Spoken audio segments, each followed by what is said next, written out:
Hello, good evening, and welcome to Sir TLE Let Review, mga top notchers. Okay, so long time no see. Na-miss ko kayong lahat, no? Pasensya na hindi tayo nakapag-live kasi I am currently hindi naman currently kasi tapos na akong ngayon pa lang ako natapos mag-comply ng mga requirements for the for another opportunity. Okay? So, by the way, mga top notchers, no, I've already posted our second mock board exam. Second mock board exam for TLE TVTE Majorship through Google Forms. So, if you want to access, you can enroll, okay? Just enroll here and Sir TLE Let Review. Okay? So, ang ating enrollment fee is only 150 pesos lang, mga top notchers. No? Nasa comment, no? Yung mga inclusions ng ating review package. Okay? So, one-time payment only, no? 150 pesos only. Okay? So, yan. So, tonight we're going to discuss this is our 9th session for the General Education Review for the upcoming September 2026 licensure examination for teachers, no? So, July na, mga top notchers. I hope na ready na tayo, no? Sa take ng board exam. Okay? So, during our live, I highly encourage everyone to participate by commenting your answers, no? Commenting your answers and then the number of the question. Okay? So, let's start. So, this is number... Wait lang. This is number 1. Which organelle is primarily responsible for cellular respiration and the production of ATP in eukaryotic cells? A. Nucleus. B. Mitochondria. C. Ribosome. Or letter D. Lysosome. What is your answer? For number 1, what is your answer, everyone? So, organelle primarily responsible for cellular respiration and production of ATP. Okay? So, what will be your answer, everyone?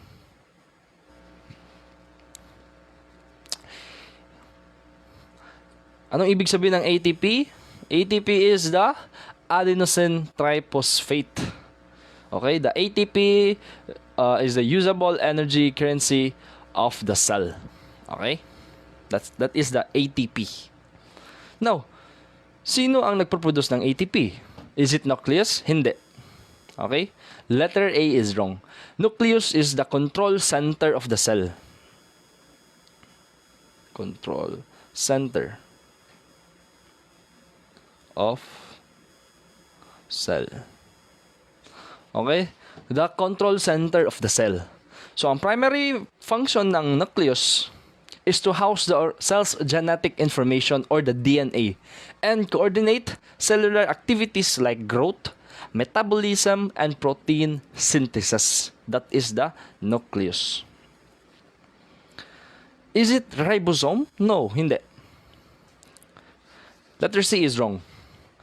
So, these small structures are solely responsible for protein synthesis.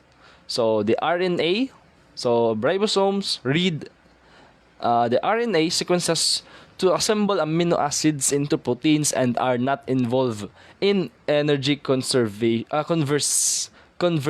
Okay? Energy conversion.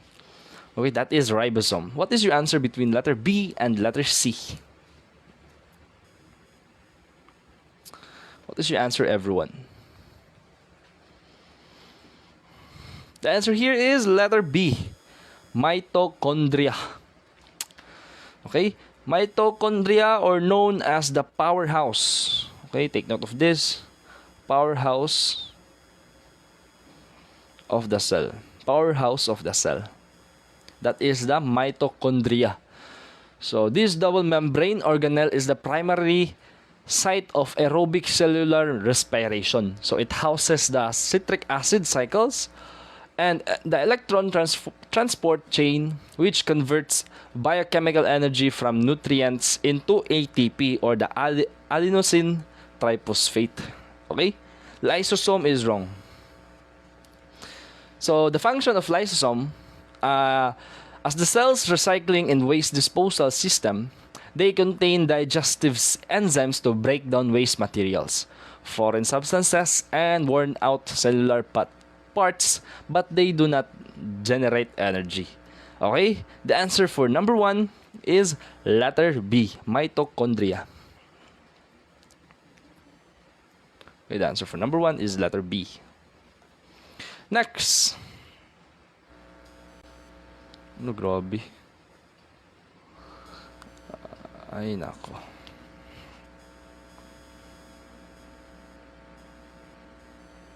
Ay, ito. So, number 2. Number 2, which of the following functions represents an exponential decay? A, fx equals 2x. B, fx equals x by the power of 2 minus 3. C, fx equals 0.5 by the power of x. Or letter D, fx equals log x. What is your answer for number 2?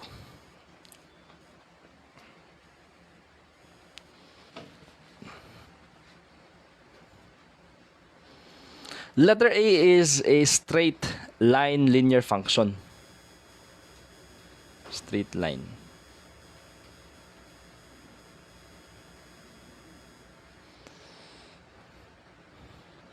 This is U shape.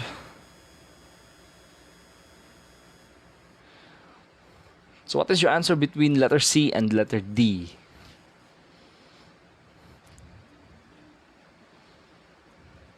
The answer here is letter C. Okay, fx equals 0.5 by the power of x. Okay? Okay, the answer for number 2 is letter C. Next. Number 5. Which event is widely considered the spark that ignited the French Revolution in 1789? A, the storming of the Bastille. B, the execution of King Louis XVI. C, the signing of the Declaration of the Rights of Man. Or letter D, the crowning of Napoleon Bonaparte. What is your answer for number 5? Consider the spark of French Revolution in 1787. So ano ang naging sanhi?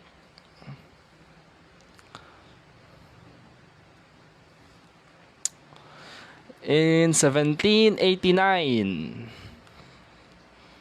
So there are angry mob of Parisian revolutionaries attacked the Bastille, a medieval fortress and political prison.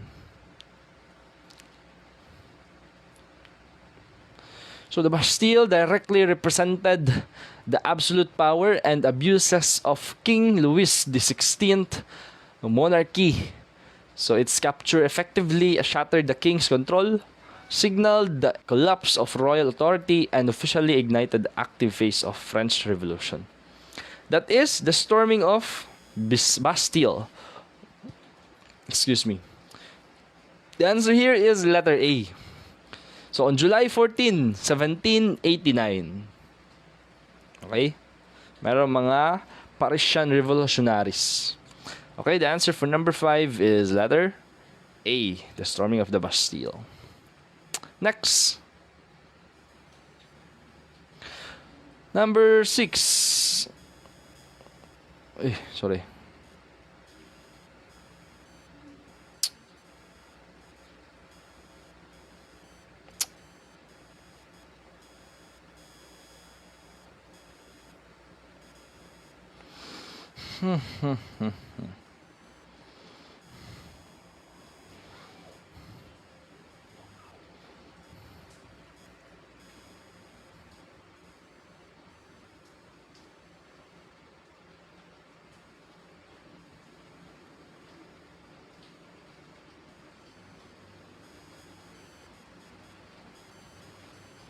Napaka-poor ni Sir TLE. Wait. Oh, bakit? Bakit? Nawala yung pen. Ay, ito. Ay, nako. Number 6. Let me erase. Number 6. Who authored the classic 1813 novel Pride and Prejudice? A. Charlotte Bronte. B. Mary Shelley. C. Jane Austen. Or letter D. Virginia Woolf. What is your answer for number 6? Who authored the classic 1813 novel Pride and Prejudice? That is letter C. Jane Austen.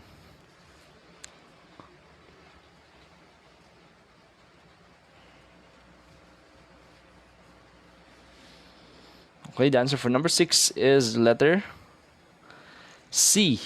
So, Virginia Woolf, this is the famous na novel niya is the Mrs. Dalloway.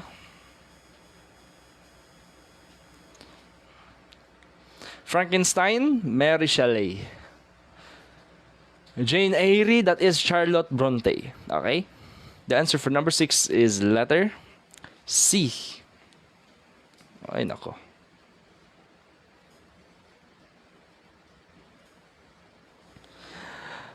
Number 7. According to the law of supply and demand, what generally happens to the price of a good when its supply decreases? Supply decreases, so merong limit sa supplies. While the demand remains constant. A. The price decreases. B. The price increases. C. The price remains constant. Or letter D. The supply increases to match demand. What is your answer for number 7? Law of supply and demand.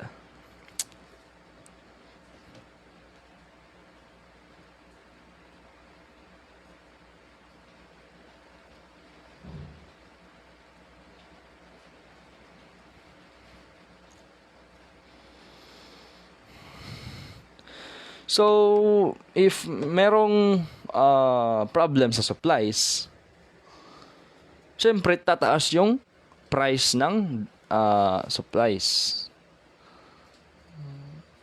Okay, the answer here is letter B. The price increases. No? That is why maraming nag-hoard, no? Nag-hoard ng mga goods because if pwede nilang anong tawag dito? Sasabihin nilang maliit lang yung supply. Kaya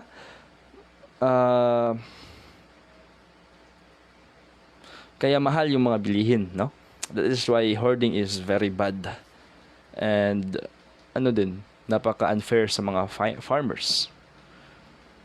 No? But if the supply increases, siyempre, the price will decreases. Okay? Decrease, increase. Okay? The answer for number 7 is letter B. The price increases. Next. Newton's second law of motion relates force, mass, and acceleration. Which of the following equations represents this law? A. F equals m over a. B. F equals m times a. C. F equals mv by the power of 2. M times v by the power of 2. Or letter D. F equals m times g. What is your answer for number 8? This is number 8. Newton's law. Equation ng Newton's law. So, Newton's second law of motion states that the net force, or this is F, the net force acting on an object is directly equal to the object's mass. This is M. Multiplied by its acceleration.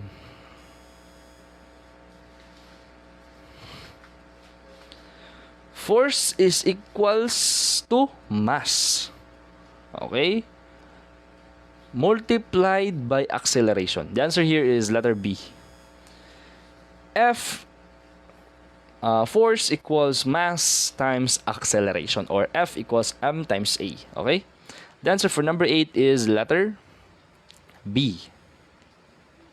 Next, number 9.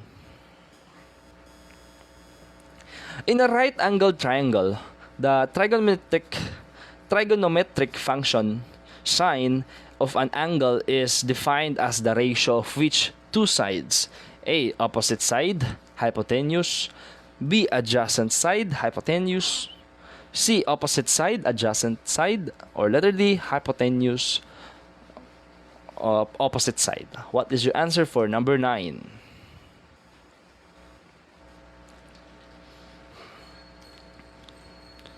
Trigonometric function sine of an angle is defined as the ratio of the which two sides. What is that?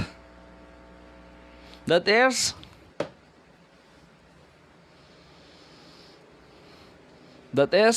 SOH, sine opposite hypotenuse.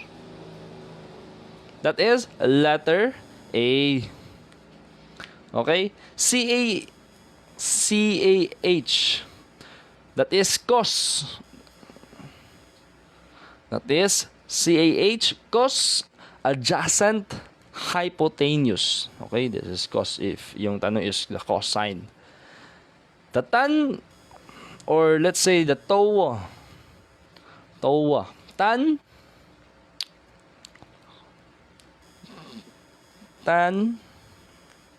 opposite side adjacent. Okay, the answer for number 9 is letter A.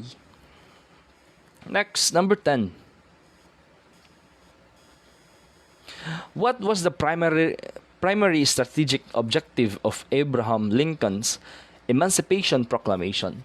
A. To instantly end the American Civil War. B. To grant universal voting rights of all enslaved people. C. To punish the southern states for seceding from the Union. Or letter D. To transform the war into a moral crusade against slavery and prevent foreign intervention. What is your answer for number 10? Primary objective of Abraham Lincoln's Emancipation Proclamation.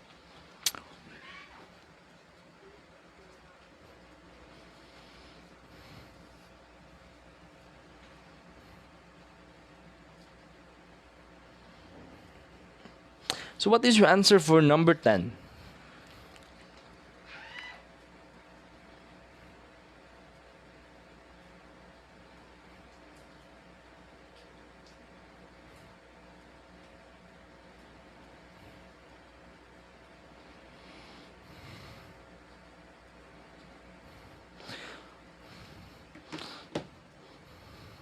So it was issued on January 1, 1863. So the Emancipation Proclamation. So broadened the Union's war goals. So it moved the primary objective from just preserving the Union to actively destroying the institution of slavery. So by anchoring the Union cause to human freedom, Lincoln successfully stopped European powers like Great Britain and France, who were strongly anti-slavery but relied on the Southern cotton. So from officially recognizing or intervening on behalf of the Confederacy. So that is letter D. To transform the war into a moral crusade against slavery and prevent foreign intervention. Okay, the answer for number 10 is letter D. Next, number 11. What 11. What literary device is used in the phrase "the wind whispered through the dark and gloomy forest"? A. Metaphor. B. Simile. C. Personification. Or letter D. Hyperbole. What is your answer for number 11?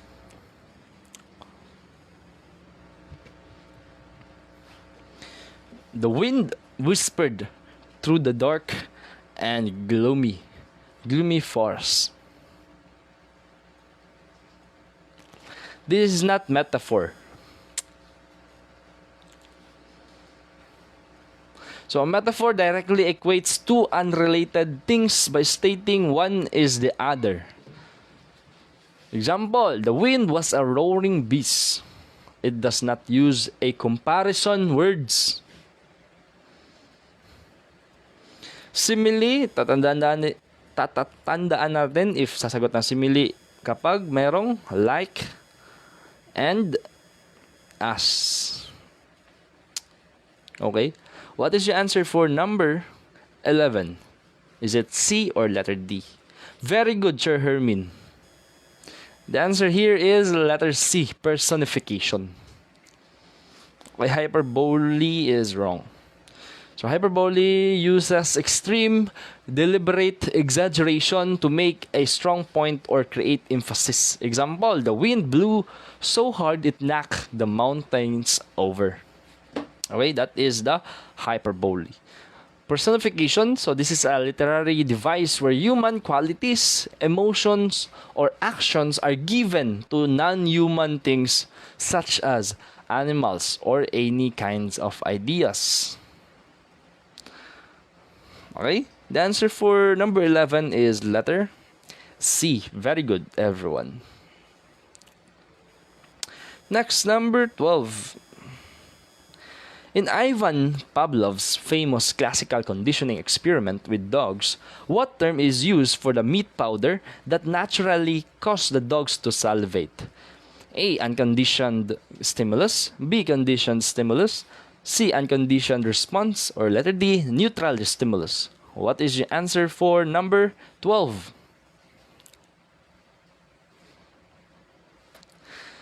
Classical conditioning experiment. Salivate. So in the experiment, the meat powder as a primary biological reward. So because dogs do not need to be taught to salivate when they taste or smell food, the meat powder acts as the letter A. Okay? The answer here for number 12 is letter A. Unconditioned stimulus. So the unconditioned stimulus refers to any stimulus that naturally, automatically, and reflexively triggers a response without any prior learning or training. Without prior learning or training. Okay, that is an unconditioned stimulus. Okay, very good. Ako, napakagaling. Ang conditioned stimulus, triggers a response only after being repeatedly paired with the unconditioned stimulus. Example, the sound of the bell. Okay? Mic test. Wait lang. Okay, that is the conditioned stimulus. The unconditioned response, a natural, unlearned biological reaction triggered by the unconditioned stimulus.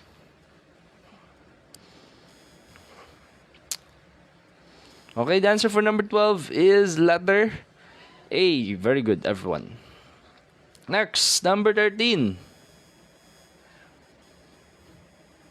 Which chemical element is represented by the symbol K on the periodic table? A. Krypton. B. Potassium. C. Phosphorus. Or letter D. Sodium. Oh, dapat memorize niyo yung anong tawag dito? Table of elements ba yun?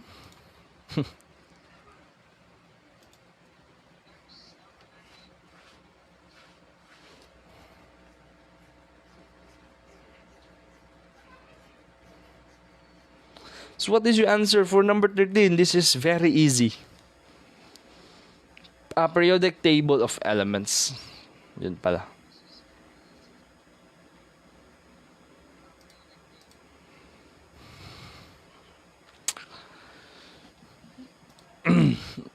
Excuse me. Anong chemical symbol ng phosphorus? That is P. Capital letter P.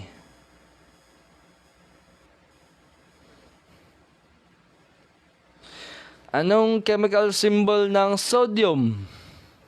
Sodium. Chemical symbol ng sodium. That is NA. Okay? So what is your answer for number 13? Is it A or B? Atomic number ng phosphorus is 15. Atomic number ng sodium or Na is walang ano dito. Wala, sorry. Aha, yes. The answer here is letter B, potassium. Potassium, chemical symbol ng potassium is letter K. Ang krypton is Kr. Kr, K, P, and Na.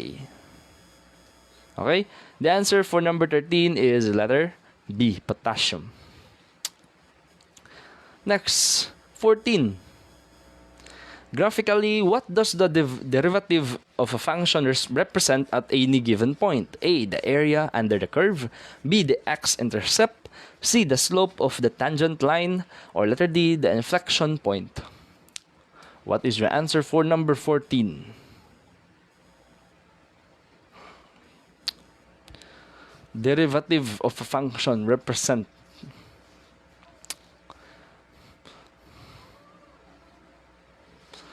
So the first derivative of a function at a specific point gives the instantaneous rate of change of the function at that exact value. So if you draw a straight line that just touches the curve at the single point without crossing it, that is a tangent line. So the value of the derivative is exactly equal to the slope of that line. Okay, so the answer here is the slope of the tangent line. Okay, the answer for number 14 is letter C. Ay, nako. Number 15. Who was the first emperor of the Roman Empire? A, Julius Caesar. B, Augustus. C, Nero. Letter D, Marcus Aurelius. What is your answer for number 15? The first emperor of the Roman Empire.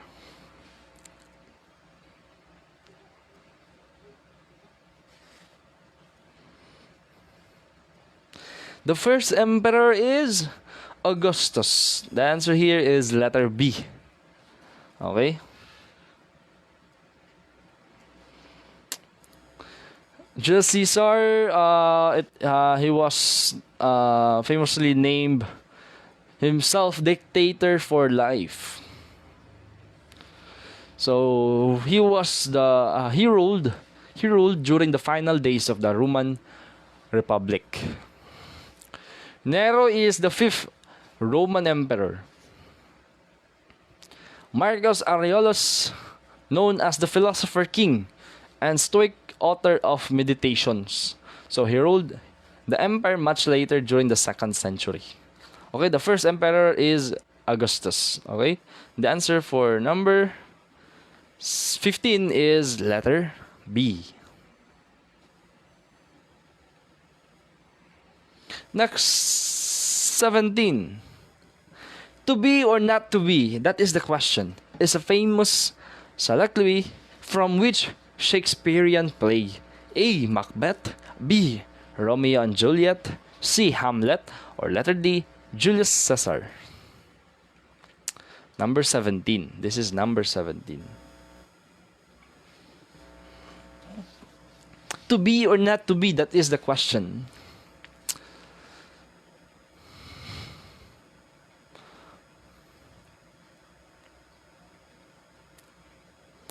That is in the Hamlet. Okay? Hamlet. Okay? Walang Julius Caesar. The answer here for number 17 is letter C.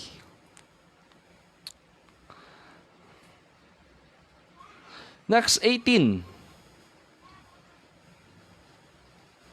What term refers to a social system in which power, wealth, and status are based on an individual's abilities, achievements, and effort rather than social class at birth? A, caste system. B, meritocracy. C, oligarchy. Or letter D, Feudalism. What is your answer for number 18? Power, wealth, and status are based on an individual's abilities, achievements. Okay, sana all. Dito kasi sa Pinas, yung nag-lead is yung mga famous people. Okay? So, dapat yung iboboto natin is based on her or his abilities, my achievements. Okay? That is meritocracy.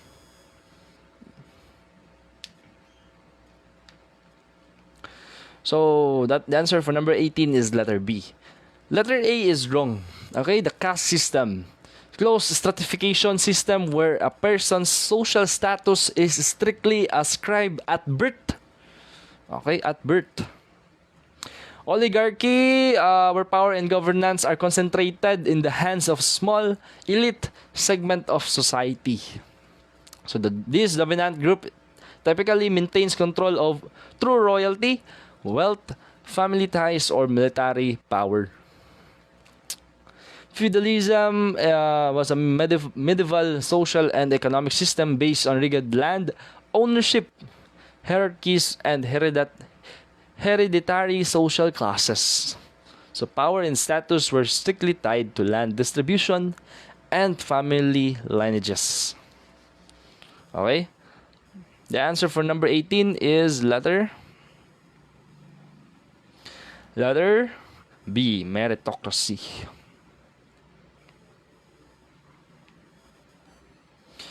Next, this is 20. Which layer of Earth's atmosphere contains the ozone layer that protects life on Earth from harmful ultraviolet radiation? A. Troposphere, B. Stratosphere, C. Mesosphere, or letter D. Thermosphere. What is your answer for number 20?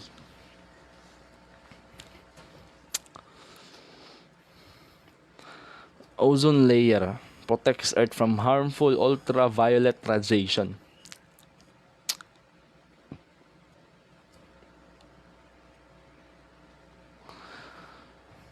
That is stratosphere. The answer for number 20 is letter B. Troposphere is the lowest atmospheric layer. Lowest.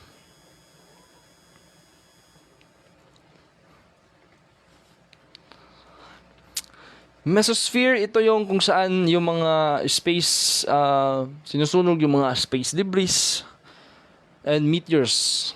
Okay? Thermosphere is also wrong. So, extremely high low density layer absorbs heavy X-rays and solar radiation. Okay, the answer for number 20 is letter B, stratosphere. Next, number 21.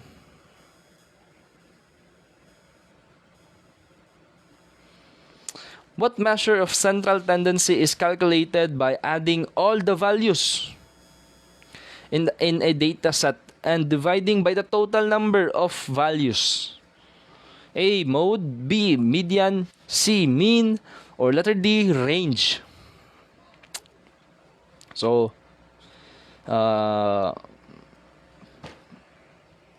pinagsama mo yung mga values, yung tatlong values, and then divide by the total number of that numbers. So, meron tatlo. That is mean. Okay? That is mean. Mode. Take note, this is the most frequent. Most frequent. Example, 1, 1, 1, 1, 2, 3, 3. The answer here, the mode there is 1. Median, this is middle. Kung sino yung nasa gitna. Range, measure of dispersion, variability rather than central tendency. So it is calculated by subtracting the lowest value from the highest value to find the total spread of the data. Okay? The answer for number 21 is letter C, mean. Next, number 22. Which military alliance was established by the United States, Canada, and several Western European nations in 1949 to provide collective security against the Soviet Union? A. The Warsaw Pact. B. The European Union. C. The League of Nations. Or letter D. The NATO, or the North Atlantic Treaty Organization. What is your answer? Very good, Sherlem. Okay, mean is the average. Yes, very good. Ako, napakagaling ni Sherlem. The answer here is NATO. Okay? NATO established on April 4, 1949. Okay? So the signing of the North Atlantic Treaty in Washington, D.C., this alliance was created by 12 founding nations, including the US, Canada, and the 10 Western European nations. Okay, the answer for number 22 is letter D. Okay?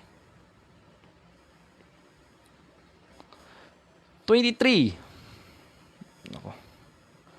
23. Homer's epic poem, The Odyssey, primarily revolves around the long and perilous journey of which mythological hero trying to return home. A. Achilles. B. Hector. C. Odysseus. Or letter D. Perseus. What is your answer for number 23?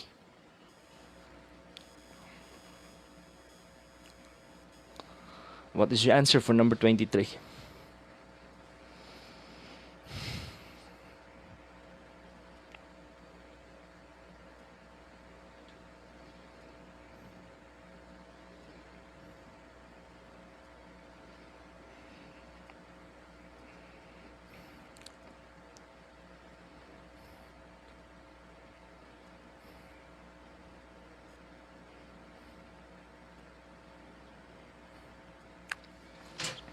The Odyssey primarily revolves around the long and perilous journey of which mythological hero trying to return home. So, sino yan? Very good, Lim. The answer here is Odysseus. Very good. My keyword now. Achilles is from Iliad.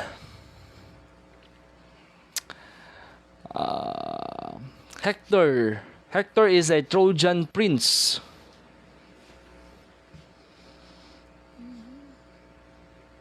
Perseus is the slayer of Medusa. Medusa belongs to no. Okay. The answer for number 23 is letter C, Odysseus. 24. Ay. 24. With which group are you if you for the rival of the classics? Rival of the classics. A. The rationalists. B. Humanists. C. The positivists. The positivists. Or letter D. The reformists. What is your answer for number 24?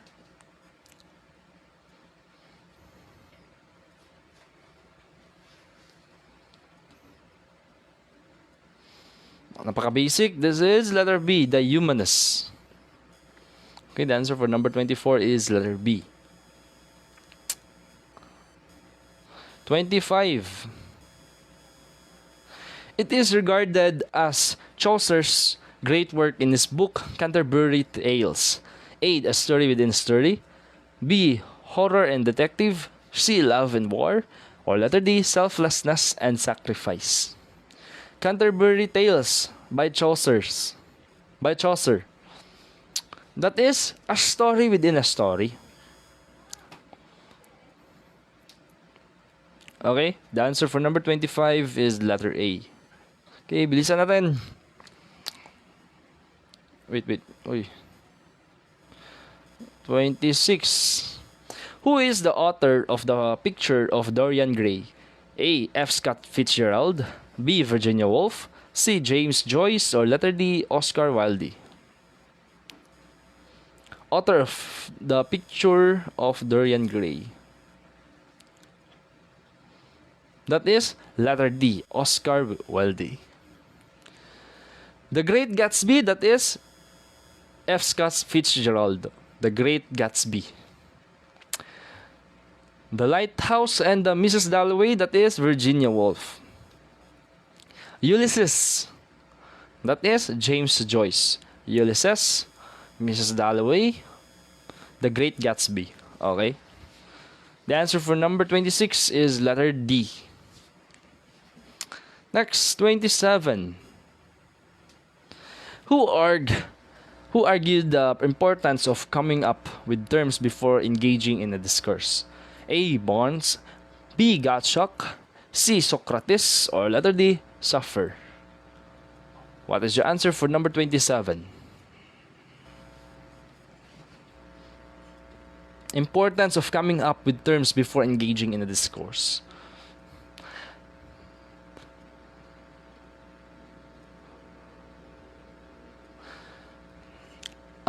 The terms and meanings, that is from Socrates.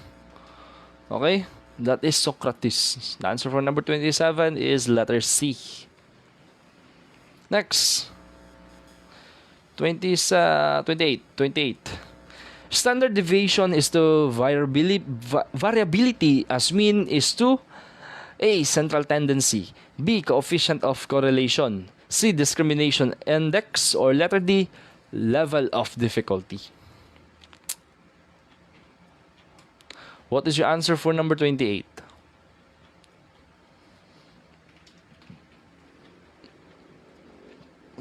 Standard deviation is to variability. Mean is to... Very good. The answer here is letter C. Ay, sorry, hindi. Ay, nako. Letter C ba? 27 pala yun. Ay, nako. Lagyan niyo yung numbers, mga chairs. Yes po, Chair Janjan. This is recorded. And after our live we will upload this to the exclusive group page. Okay? Kaya enroll na, mga top notchers. The answer here is letter A, central tendency. Standard deviation is to variability. Mean is to central tendency. Okay? The answer for number 28 is letter A. Next, 29. 29. Through the galleon trade, the Philippines extended historical contracts with A. Portugal, B. India, C. Mexico, or letter D. China. The Manila-Acapulco trade route. The galleon trade was a historic trans-Pacific maritime monopoly organized by the Spanish crown. It directly linked to the port of the Manila in the Philippines to the port of Acapulco in Mexico. Okay, in Mexico. The answer for number 29 is letter C, Mexico. Okay? Okay, so that ends with our session for tonight. Everyone, thank you for staying with us, for participating. No? So it's time to rest na, and see you tomorrow, because tomorrow we will be discussing professional education. Okay, so goodbye everyone, and thank you.